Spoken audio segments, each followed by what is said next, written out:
Merci beaucoup de nous recevoir au Théâtre du Ranelagh. Et justement, je voulais vous parler du Théâtre du Ranelagh. Quel a été l'accueil que vous a réservé ce théâtre qui me paraît très courageux dans ses différentes productions? L'accueil a été très bon, c'est-à-dire qu'évidemment il y a eu une phase de négociation avec le Théâtre Le Ranelagh et avec sa directrice Catherine Develay quand je lui ai proposé cette production. Et il y a eu une phase de réflexion bien naturelle, mais une fois que les choses étaient signées, définies, actées, l'accueil a été vraiment formidable. C'est-à-dire qu'on s'est vraiment senti chez nous. Nous avons fait la création de ce spectacle Macbeth le 6 septembre. Et en fait, nous étions ici en répétition à partir du 13 août, puisque c'était l'été, le théâtre était fermé. Donc on a en plus pu répéter à la fois dans le décor, dans les murs, prendre nos marques dans les loges. Et il y a eu un véritable accueil de leur part, et avec toute la prise de risque pour un théâtre privé non subventionné d'accueillir un spectacle où il y a 10 personnes sur scène, ce qui au jour d'aujourd'hui n'est pas rien. Voilà.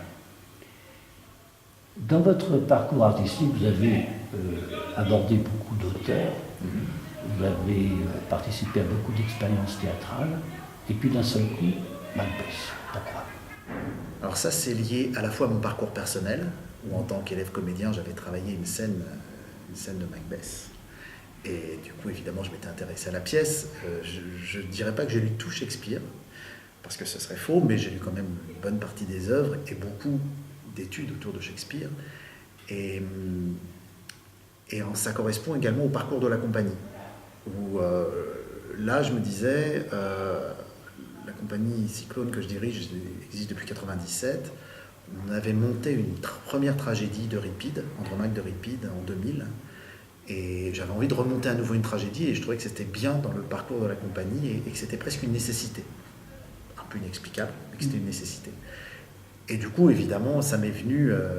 ce qui m'est venu en premier, c'est même pas Shakespeare, c'est Macbeth. Voilà. Et alors évidemment, c'est une tragédie qui est difficile, c'est la pièce écossaise, comme on disait au 19e siècle. Je crois qu'on est au 21e, il faut arrêter un peu les superstitions. Et du coup, cette tragédie, parce que c'est pour moi l'œuvre la plus métaphysique dans les tragédies de Shakespeare, celle qui parle le plus du choix de l'humain. Voilà, quel choix on fait dans sa vie, est-ce qu'on est...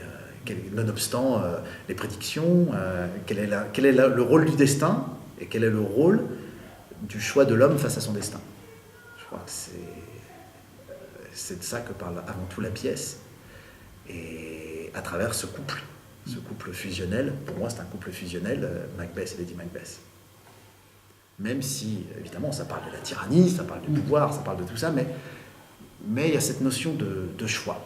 Les sorcières, elles sont là pour titiller un peu le choix, pour pousser un peu la roue, mais est-ce qu'on est obligé de suivre leurs prédictions? Puisque vous avez abordé l'origine de votre troupe, mais surtout votre formation personnelle, vous avez été formé dans quel théâtre, par quel grand professeur? Moi, j'ai commencé ma carrière par des ateliers de théâtre en banlieue parisienne, des ateliers de théâtre municipaux. Et puis ensuite, quand j'ai réalisé que je voulais faire ce métier, j'ai arrêté mes études de lettres, d'histoire, et je suis allé à l'American Center, qui existait encore à l'époque, et qui était dirigé donc, pour la section théâtre par Blanche Salan et Paul Weber. Donc c'était plutôt des méthodes de l'acteur studio. Et ensuite, j'ai complété ma formation avec des stages professionnels pour aborder d'autres facettes du métier. Voilà. Nous allons maintenant rentrer dans le spectacle, donc avec une structure de cet escalier qui descend, les acteurs montent, descendent et même parfois disparaissent. Et puis il y a non pas une invention de votre part, mais une découverte, c'est cette espèce d'immense toile qui remue au-dessus des comédiens ou sous les comédiens, où ils s'enveloppent avec.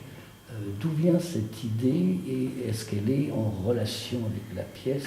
Et quelle est cette relation entre la pièce de théâtre et cet outil, dirons-nous? Alors cet outil, il est venu de la recherche que j'ai effectuée avec les acteurs en répétition. Je voulais qu'on puisse... j'avais eu dès le départ l'idée de cette espèce de passerelle d'escalier que vous avez évoquée tout à l'heure, pour figurer de manière simple, le palais de Macbeth. Mais il y avait également cette lande écossaise qui est très présente. Et j'étais d'abord parti sur un plateau nu et très vite je me suis dit que ce n'était pas suffisant. Parce que le territoire est mouvant. J'avais envie de marais, j'avais envie d'apparition et de disparition. Et sur un plateau nu, je ne savais pas comment le faire.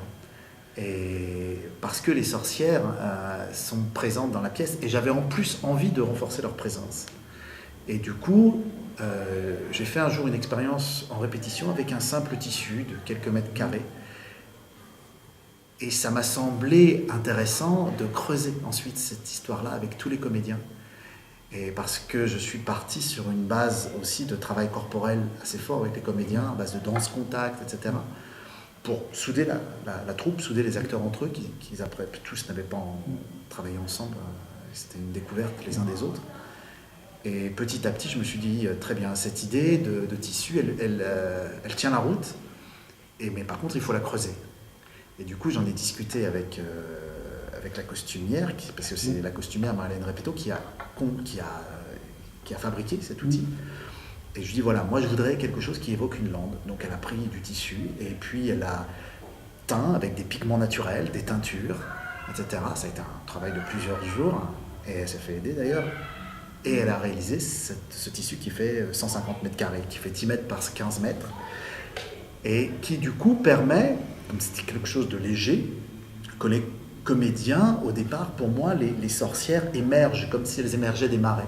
Et d'ailleurs, sur la première scène, on ne les voit pas, elles parlent à travers le tissu. Et c'est cette évocation de lande qui peut faire penser à n'importe... Je ne sais pas si elle est écossaise ou si elle est universelle, mais en tout cas, pour moi, elle évoque la Terre et elle évoque des forces telluriques qui apparaissent de ce magma, de cette Terre. Et ensuite, évidemment, une fois qu'on avait cet outil formidable, il fallait l'exploiter, puis continuer à l'exploiter. Mais pour moi, elle ne pouvait pas intervenir ailleurs que sur les territoires des sorcières. C'est pour ça qu'elle est là, présente dans l'acte 1. À la fin de l'acte 2, parce qu'évidemment, il y a toujours des adaptations, normalement, à la fin de l'acte 2, c'est un vieil homme qui est sur la route, qui raconte les nuits horribles qui viennent de s'écouler avec l'assassinat de Duncan. Là, pour moi, c'est encore les sorcières qui racontent ça. C'est-à-dire qu'au lieu d'un vieil homme, c'est une vieille femme. Personne sur le plateau ne sait que c'est une sorcière, sauf le public. Le public le sait. Pour lui, le code est clair. Pas pour les acteurs, pas pour les personnages, pas pour les protagonistes de la scène. Et du coup, effectivement, ça permettait des apparitions, des disparitions, ça permettait des vagues, ça évoque pour moi la terre, la mer, ça évoque les éléments, en fait. Et c'est pour ça aussi que ça a amené aussi un changement par rapport aux premières esquisses, aux premiers croquis qu'avait fait la costumière des costumes des sorcières. Une fois qu'on avait cet outil, je lui dis non, les costumes des sorcières, ça ne peut pas être ça.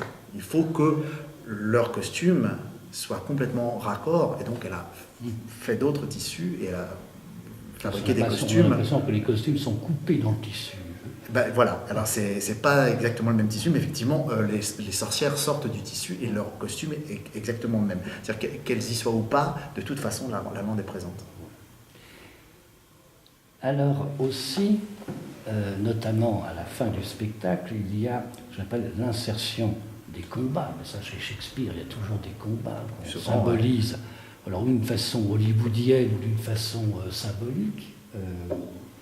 Et là, vous avez choisi, me semble-t-il, le combat avec des épées, ce qui est tout à fait dans le style de la pièce, naturellement, et dans l'historique, mais vous avez choisi le combat un petit peu des luttes asiatiques à l'épée.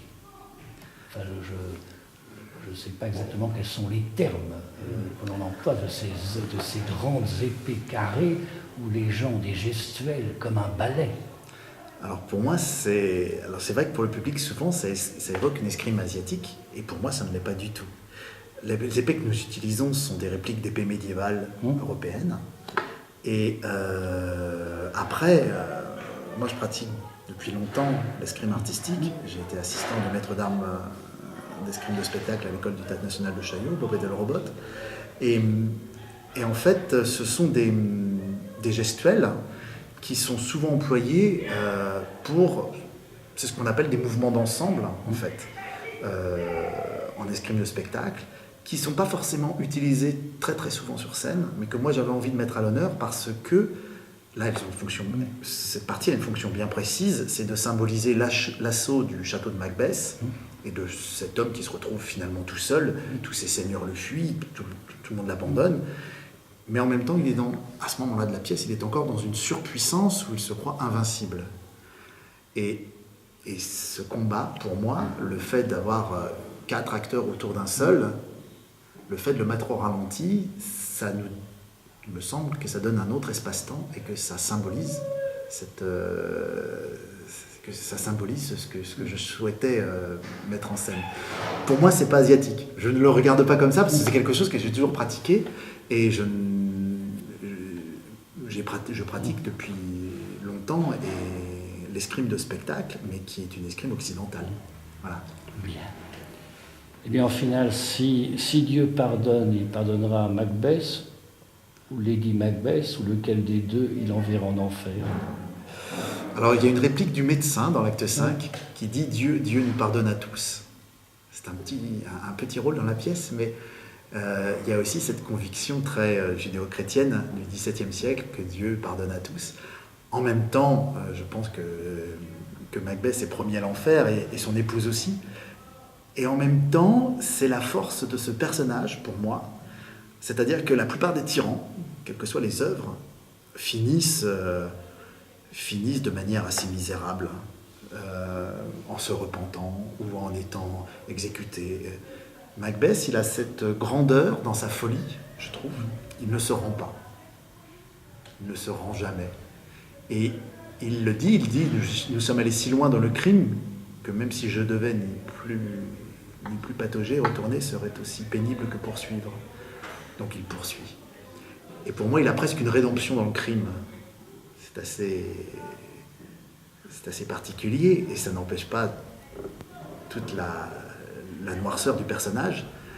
Et c'est pour ça qu'il y a aussi cette passerelle qui symbolise ça, c'est-à-dire que Duncan s'en va par cette passerelle jusqu'à son destin, jusqu'à sa mort, puisque sa chambre est là-haut. Et à la fin de la pièce, Macbeth aussi est poursuivi par Macduff et sort aussi. C'est-à-dire que pour moi, il ne descend pas aux enfers, il y monte.